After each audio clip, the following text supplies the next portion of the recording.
पूर्व केंद्रीय मंत्री और बीजेपी के वरिष्ठ नेता चौधरी बीरेंद्र सिंह ने 7 जातियों को सुप्रीम कोर्ट में शामिल करने के हरियाणा सरकार के फैसले की तारीफ की।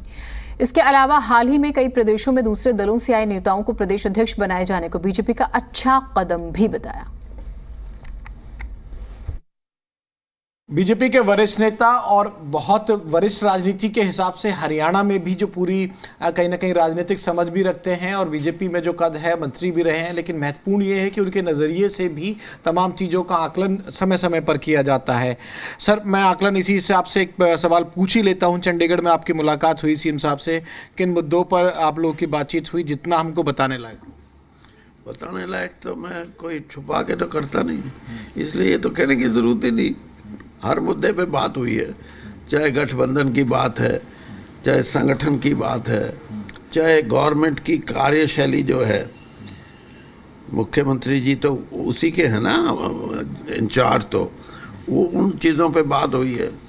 फिर आप को ये भी है कि हरियाणा में आने वाले समय में जो किसान है, कमेरा वर्ग है और युवा है, इन 3 जो समाज के हिस्से हैं, ये इनको अपने साथ जोड़ने में हमारे को अपनी नीति साफ करनी पड़ेगी और उसी से हम उनको अपनी तरफ आकर्षित कर सकते हैं।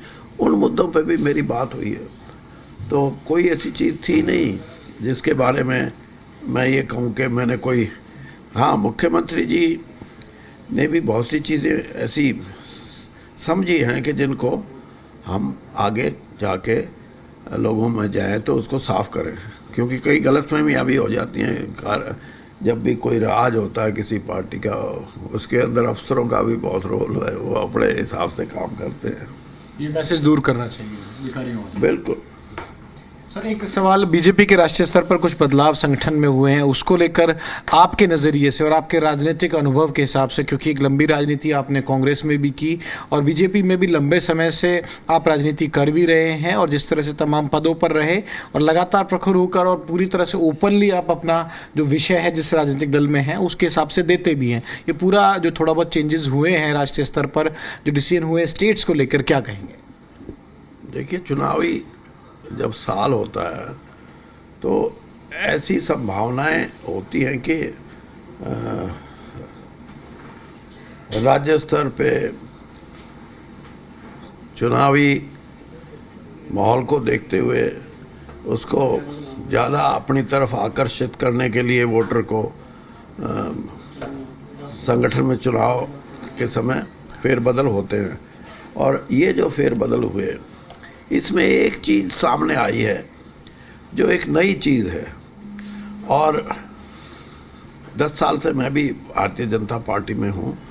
मुझे ये लगा कि भारतीय जनता पार्टी पहले अध्यक्ष जो नियुक्त करती थी वो 99% अध्यक्ष वो होते थे जो बीजेपी के पुराने दौर के साथी होते थे। पहली बार ऐसे हुआ कि 4 राज्यों में से 4 राज्यों में जो नियुक्तियां हुई हैं प्रदेश अध्यक्षों की, उनमें से 3 राज्यों में ऐसे जिनका ताल्लुक दूसरी पार्टियों से रहा है या दूसरी पार्टियों से जो आए हैं।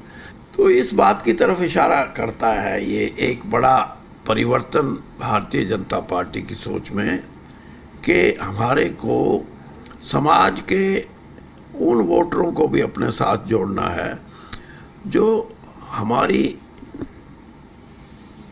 सोच के या हमारा जो दर्शन है, जो फिलॉसफी उसके या हमारे कामों से प्रभावित नहीं, बल्कि जिन लोगों ने दूसरी पार्टियों में रह के एक अपना नाम बढ़ाया है, अपने साथ लोग जोड़े हैं, उनको अगर हम ये जिम्मेदारी दें तो जहां हमारी ताकत है उसके साथ वो दूसरी ताकत को भी जोड़ेंगे और भारतीय जनता पार्टी का वो स्वरूप बनेगा जो कि राष्ट्रीय चुनाव जीतने में बहुत बड़ा एक नया कदम है। ये मैं ये समझता हूँ, क्योंकि नया कदम मैं इसलिए कह रहा हूँ कि जो रेजिमेंटेड पार्टी होती है, कार्डर बेस्ड पार्टी, उन पार्टियों में कहीं ना कहीं आके जो लोगों का जुड़ना रुकता इसलिए है कि विचारधारा बीच में अड़ जाती है आके। अब भारतीय जनता पार्टी 10 साल से राज में है, अब उसका बहुत बड़ा व्यापक रूप होगा। सर एक सवाल मेरे जहन में आ रहा है और सवाल ये है कि दो ऐसे नियम हैं जो अप्रत्यक्ष रूप से सामने नजर आते हैं। बीजेपी जब डील करती है पूरे राष्ट्रीय स्तर पर अपने नेताओं को जिम्मेवारी देने में या इवन टिकट देने में, वो दो रूल हैं कि एक परिवार से एक टिकट, दूसरा रूल है 75 साल से ज़्यादा की जिसकी एज है जो भी लीडर है। अमूमन ये लिखित रूप से है, क्या पार्टी इंटरनल सर्कल पे वो आप लोग बताएंगे, लेकिन ये दो चीज़ें हम लोगों ने भी और लीडर्स उसको इंडोर्स भी करते हैं कि भाई 75 साल वालों को थोड़ा सा साइड करके युवाओं का मौका देना और एक परिवार से एक टिकट देना। देखिए, बात आप मान के चलो, राज करना है तो संविधान में बहुत सी धाराएं होती हैं, सभी धाराओं का पालन नहीं होता। कई धाराएं ऐसी हैं जो जनता के हित में होती हैं और सरकार अगर उन पे कड़ी कार्रवाई करते तो उसका उल्टा प्रभाव पड़ता है। भारतीय जनता, मैं यही तो कह रहा हूँ, इन दोनों पे स्पेसिफिक पूछना चाहिए। ये दोनों के, भाई आप, इससे भी बड़ी बात है ये कि पुण्यश्वरी देवी को, सुनील जाखड़ को, मरांडी को, इनको अध्यक्ष बनाना, इससे भी बड़ी बात है कि एक नई सोच के साथ इसमें रिलैक्सेशन आप अपने अनुभव से देख रहे हैं कि इसमें रिलैक्सेशन आगामी चुनावों में देखने को मिल सकता है बीजेपी की तरफ से? बीजेपी को राज करना है भाई। राज करने के लिए उनको मजबूत आदमी चाहिए और मजबूत आदमी कोई ज़रूरी नहीं होता कि परिवार में एक ही हो, दो भी हो सकते हैं, तीन भी हो सकते हैं, पांच भी हो सकते हैं। ये क्या, ये कोई ज़रूरी नहीं होता। और एज फैक्टर का ज़रूर है कि एज फैक्टर में उनकी जो सोच है कि 75 साल के बाद सक्रिय राजनीति में नहीं होना चाहिए, ये सोच ठीक है, इसका अच्छा है। लेकिन चुनाव जीतने के लिए कई जगह मैंने देखा, एक बार 97 ईयर ओल्ड कांग्रेस ने टिकट दिया, वो लोकसभा जीत के आया और जीतने के 3 दिन बाद उसकी डेथ भी हो गई। तो ये कोई ज़रूरी नहीं है।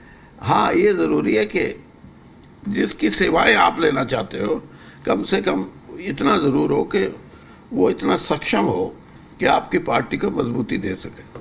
चौधरी वीरेंद्र सिंह, अपने तमाम अनुभव के लिहाज से एक बड़ी चीज़ बीजेपी की कहीं ना कहीं समझकर और तमाम दर्शकों को भी समझा रहे हैं कि ये जो बड़ा बदलाव है ये बहुत बड़ी बात है। और इससे पहले होता था कि बीजेपी के मूल काडर का व्यक्ति ही शीर्ष पद पे जाता था, चाहे किसी राज्य की बात हो या सेंटर में हो। अगर ऐसा कुछ बदलाव हुआ है तो बाकी बदलावों को लेकर भी तैयार रहना होगा।